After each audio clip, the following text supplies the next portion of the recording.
12. Pesan aneh. Ternyata seperti ini rasanya didekati laki-laki yang langsung melibatkan keluarga.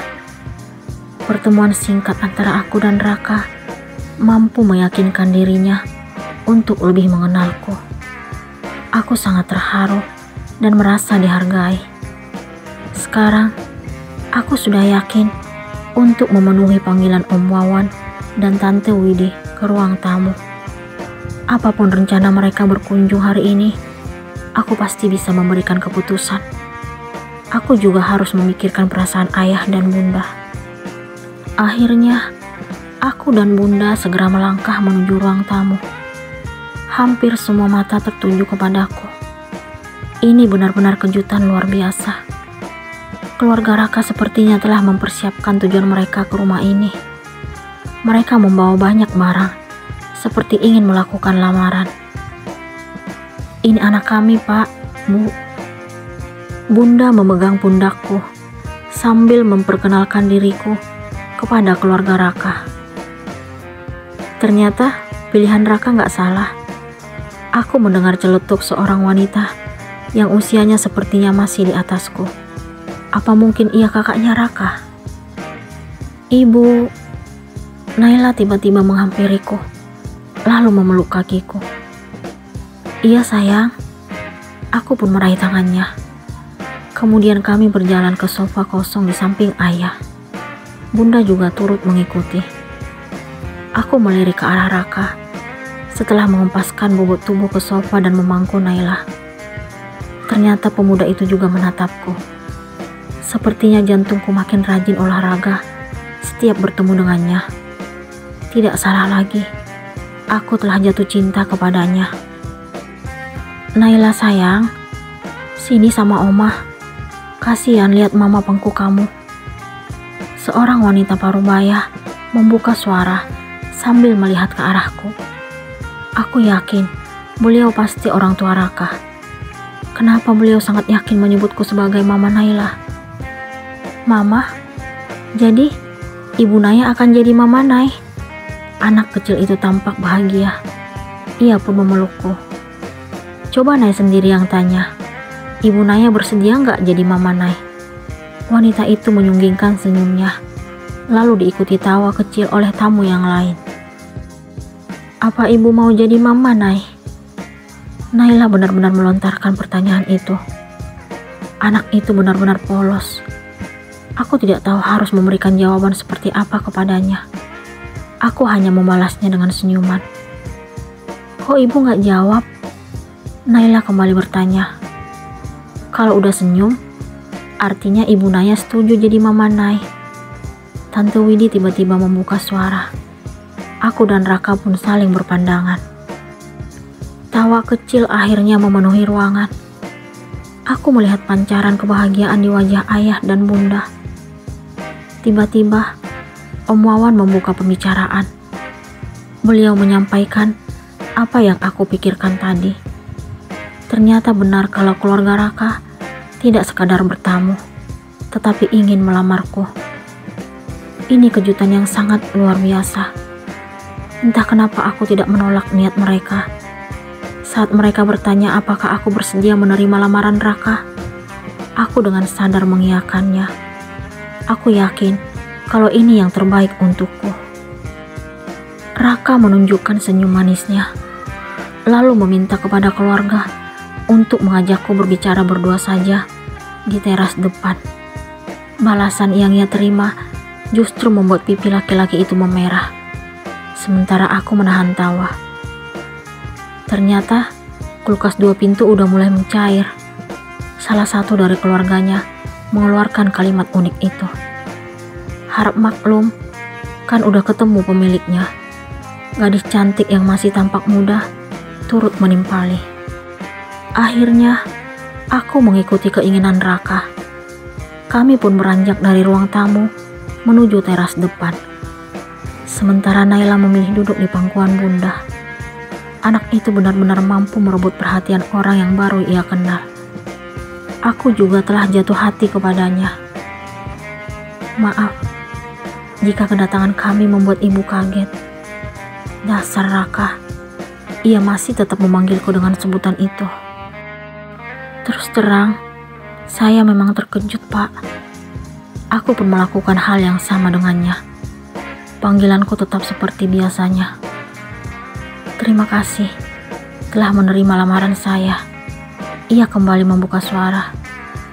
Aku memberikan respon dengan senyuman. Aku tiba-tiba ingat dengan ucapannya tadi malam. Ia mengaku kalau aku adalah tanggung jawabnya. Apa ini maksud dari ucapannya itu?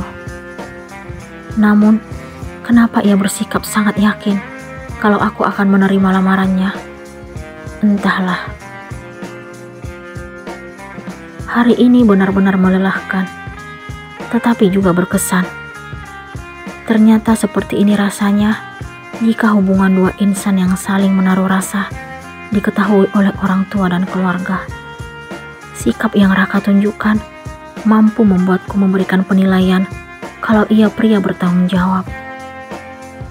Rasa suka dan ketertarikannya kepadaku tidak ia utarakan seperti laki-laki pada umumnya. Ia justru melakukan sesuatu yang berbeda, mengajak kedua orang tuanya dan keluarga untuk melamarku. Aku merasa sangat dihargai olehnya. Kenapa Bapak tiba-tiba datang melamar saya? Tanyaku sore tadi kepadanya. Saya sudah lama mempersiapkan semua ini. Saya hanya menunggu waktu yang tepat. Jawabannya selalu mampu membuatku kagum.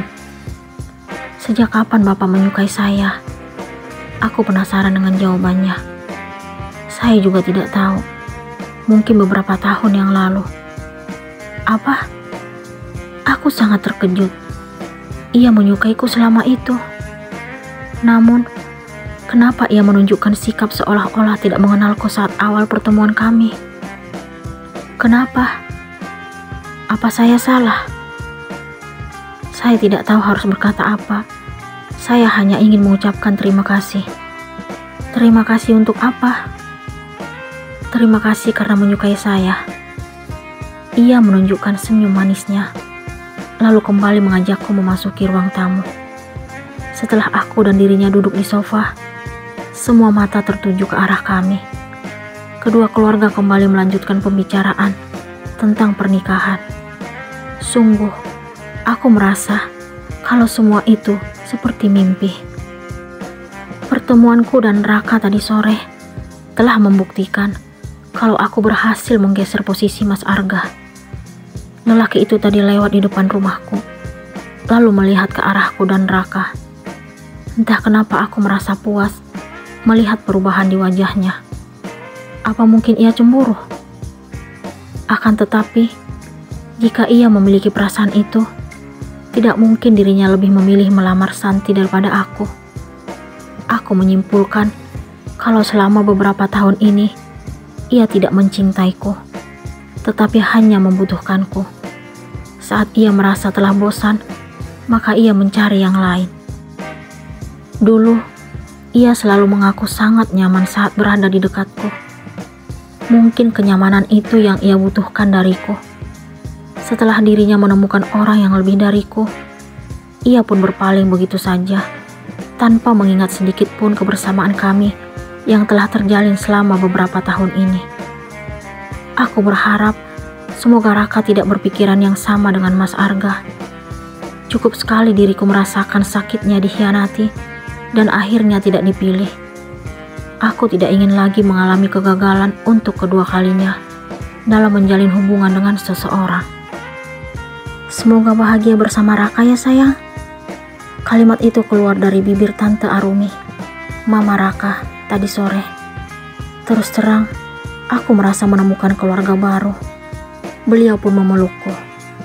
Sementara Raka melemparkan senyumannya kepadaku. Entah kenapa pemuda itu sering tersenyum hari ini, tetapi aku suka. Semoga kebaikan orang tua dan keluarganya tidak berubah hingga kami nanti bersatu dalam ikatan suci pernikahan. Kenapa aku tidak berhenti memikirkan Raka? Apakah ia juga mengingatku saat ini? Mungkin sebaiknya aku istirahat, karena besok harus kembali melanjutkan aktivitas. Aku tidak sabar menunggu hari esok tiba, karena Raka meminta akan mengantarkan aku ke sekolah. ia benar-benar pemuda idaman. Suara pesan masuk dari ponsel di nakas tiba-tiba membuyarkan lamunanku. Aku segera meraih benda itu. Apa mungkin Raka yang menghubungiku untuk sekadar mengucapkan selamat malam? Stop, Nay. Kenapa sih selalu berpikir tentang Raka? Aku pun membuka layar. Ternyata tebakanku salah. Nomor yang mengirim pesan tidak tersimpan. Kenapa aku merasa kecewa? Apa aku benar-benar berharap ingin selalu diperhatikan oleh laki-laki yang sebentar lagi akan menjalani hidup denganku? Ternyata aku senaif itu. Jangan ambil milikku. Pesan apa ini? Kapan aku mengambil sesuatu yang bukan milikku? Siapa yang mengirim pesan kepada Kanaya?